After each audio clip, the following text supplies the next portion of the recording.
Professor, essa onda recente no Brasil, ela veio enrolada também num preconceito contra a pobreza, quer dizer, o Bolsa Família, na verdade, é o Bolsa Miséria, o pessoal está trocando miolo de pão por voto.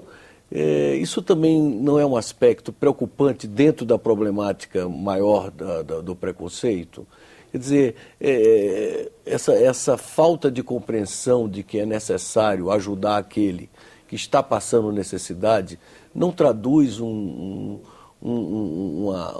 ideologicamente uma posição preocupante na sociedade brasileira? Olha, ela é preocupante na medida em que ela de fato é objeto de um processo de formação educacional, né? Ela é alvo de um processo educativo, né? E por isso ela de fato é preciso se dar essa atenção. Como a senhora disse no início da nossa conversa, um estudante de direito, quer dizer, no curso superior, quer dizer, com esse tipo de pensamento, vocês educadoras devem realmente ficar... Realmente é uma coisa séria, né? Porque há de se esperar que um curso de direito, as bases de formação desse curso se façam por meio de estudos da filosofia, da ética, né? da compreensão da formação da sociedade brasileira, de elementos outros que permitam compreender de uma forma mais abrangente o que é essa fase importantíssima de modificação, de transformação que a sociedade brasileira passa hoje, né? Com grandes avanços. Especialmente para poder assumir esse projeto do governo de fato, erradicar a miséria do país, né? Quer dizer, uma das frases que mais me tocaram nessa última campanha foi ouvir a nossa presidente eleita dizer que o desejo de transformar o Brasil num país de classe média. E isso significa, né, uma condição de igualdade muito importante para classes antes, né, sistematicamente, historicamente excluídas. Aí a classe média, de fato, que está estabelecida, sente um pouco esse receio, né, de que, puxa... Né, vamos perder Vamos perder, espaço. Exatamente. Quer dizer, me parece que é um pouco esse clamor de que, olha, estão prestando atenção mais... na pobreza, né, e menos naquilo que é o nosso anseio, né, de mais consumo, de mais mercado, de mais possibilidades de uma cidadania inclusiva, né?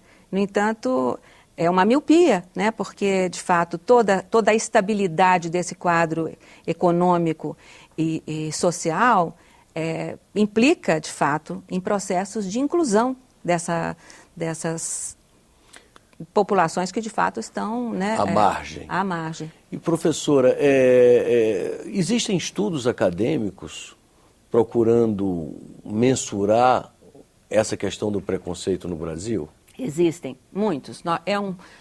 Felizmente, nessa última década, nós temos estudos muito vigorosos, produzidos não só nos meios acadêmicos, mas também pelo próprio IPEA, né, que demonstra de que maneira a nossa sociedade ainda comporta elementos assim de uma discriminação muito forte do negro, da mulher, daquele que vem do campo, né? Então, você vê, por exemplo, uma discriminação que se expressa por meio de salários diferenciados, por meio de condições de trabalho diferenciadas, quer dizer, é uma coisa que não está só na verbalização, mas também em práticas, muitas vezes, pouco explícitas, né?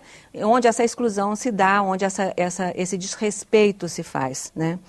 Então, é um dilema, porque nós temos uma oportunidade cada vez maior, né, de que as mulheres assumam outras posições na sociedade, mas quando isso acontece, há esse flagrante descompasso em relação aos homens, em relação a condições de trabalho, a condições de salário, a postos que ocupam, né? Quer dizer, parece que há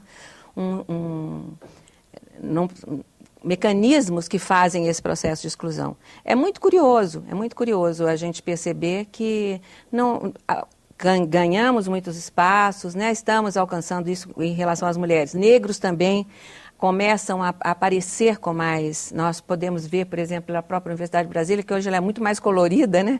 Porque a gente já tem um número expressivo de pessoas, não o desejável, mas os negros e já a senhora acha que no âmbito da educação, das políticas de educação, haveria algo ainda a fazer para melhorar ou para combater esse tipo de preconceito que nós vimos? Olha, certamente, é muito interessante que eu esteja discutindo isso justamente no momento em que a gente acaba de fechar um documento na Universidade de Brasília, por exemplo, que se chama a Política de Acolhimento da Diversidade na Universidade, onde a gente, de fato, estabelece como a instituição quer se comportar diante dessa diferença. E aí estão colocados as diferenças em termos de estudantes indígenas, estudantes negros, estudantes oriundos das classes populares, estudantes que vêm do campo, estudantes com deficiências, estudantes com diferentes orientações sexuais e construção de gênero. Enfim, hoje a sociedade se mostra com essa pluralidade, né, de identidades, e ela se mostra uma sociedade plural e exige um tratamento diferenciado para cada segmento. E é curioso porque é um misto de igualdade e de diversidade, né? Como fala o Boaventura de Souza Santos, que há um desejo, né, por parte desses excluídos de serem considerados iguais quando a diferença os inferioriza e considerá-los diferente quando a igualdade os descaracteriza. Né? Quer dizer, então, é ser igual e ser diferente ao mesmo tempo, é permitir que nós tenhamos a oportunidade da equidade, né?